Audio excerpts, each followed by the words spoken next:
Patungkol po sa impeachment ni Vice President Sara Duterte, yung pong House Committee on Justice has very high confidence na yung pong 106 votes na kailangan to impeach the Vice President will be met. And correspondingly, it will go to the Senate for trial. So, inaantay lang ho namin on Monday, magkakaroon po ng committee report approval at the level of the committee kasi andun na po yung articles of impeachment. As soon as it is approved at the committee level, it will go to plenary by next week. No? So, pagdedebatihan na po yan at the level of the plenary. Kumusta po yung consolidation ng dalawang impeachment complaints? Tapos na po yun. So, after ng approval ng probable cause, meron na pong consolidation. No? So, yung pong ilalatag sa Lunes will be the final articles of impeachment consolidated na po from the two impeachment complaints.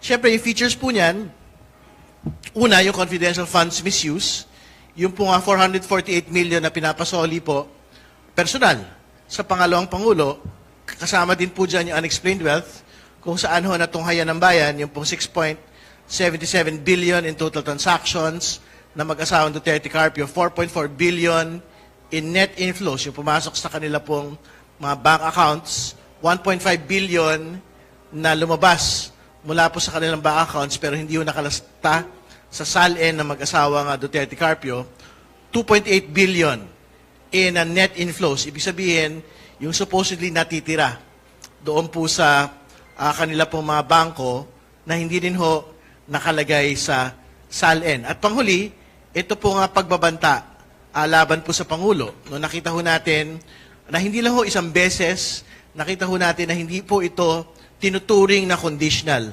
At kahit po conditional, ito pa rin po ay banta na dapat pong panagutan ng pangalawang Pangulo. Ano po ang gagamiting manner na pagboto ng mga mambabata sa plenaryo para doon sa impeachment? Viva voce o isa-isa sila? Ang pagkakaintindi ko po, isa-isa po yung pagboboto doon. Ano?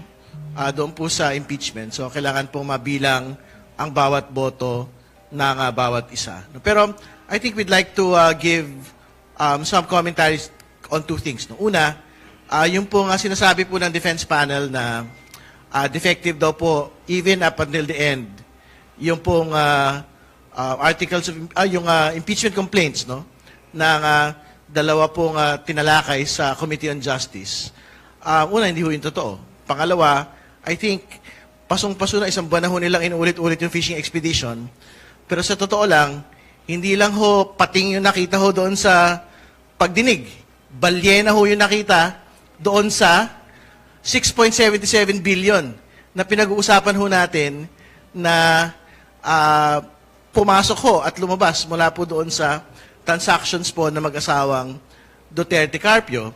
And more importantly, ang lagi ho nilang inuulit, magkita-kita na lang daw sa Senado dahil doon ho sila maglalatag ng ebidensya. But I'm telling them today, you cannot go to trial at the Senate while you have a Supreme Court petition at the Supreme Court. Kasi ho, ginawa niyo respondent yung pong Senado, dito po sa inyong Supreme Court petition. Katawa-tawa po yun na pupunta ho kayo to present your defense at trial samantalang kina-question po ninyo yung kabuuan po ng proseso. Yung pong House impeachment proceedings, kina-question ho nila. Yung consequence po ng House impeachment proceedings is also going into the Senate. Hindi ba?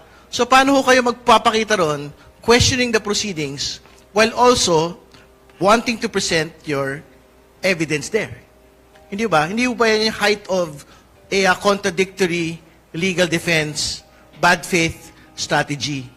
Hindi ba? So, ang challenge to the defense panel of the Vice President, dapat bago sila magpakita sa trial at the Senate, dapat i-atras na ho nila yung pong Supreme Court petition ho natin para mag-usap-usap tayo doon, maglaban ho tayo ron.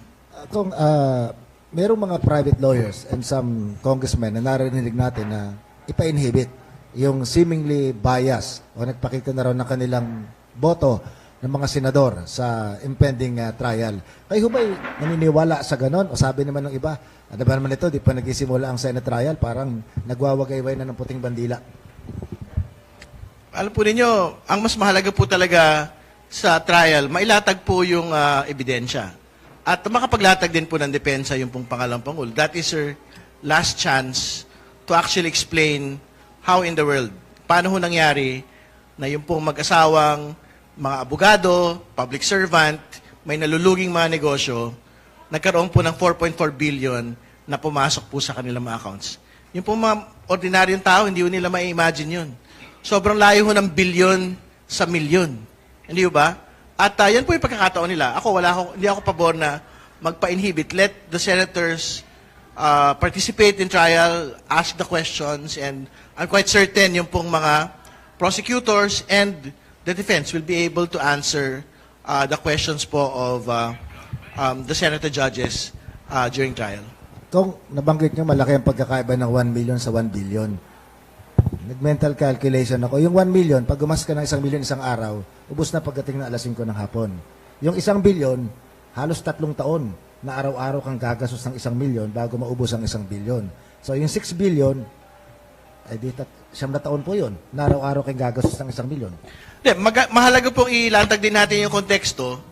Ang sabi ho nila, nung pong, pag-usapan lang natin 2022 to 2024, kasi yan lang yung panahon na sila daw po ay pangalawang Pangulo. O di pag-usapan ho natin yung 2022. Particularly dun sa AMLAC report.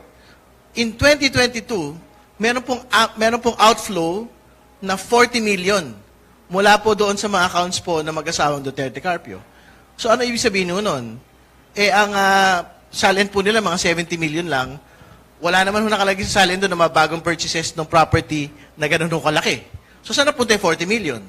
Hindi ba? So, kumbaga, I think these are the questions that if they don't want to answer it, they did not answer it to the level of the committee, it is something that they should answer at the level of trial. But again, they cannot go to trial for as long as there is a petition in the Supreme Court. Hindi ba? At talaga hong nakakatawa yun. Pagka ipipilit ho nila na pwede ho magsabay, yung dalawang bagay po na yun. Si Vice President Sara, compelled to attend every hearing, di ba, ng Senate? Hindi siya pwedeng Nagbanggit na ho si Senator Lacson dyan. I think yung pong pagkakabanggit niya, they will compel her, but ultimately, it is still her choice. I think that is how she, that is how he actually described it. So sa dulo, pwede rin ho siya pa rin Pero may magpakita. legally bound siya to attend.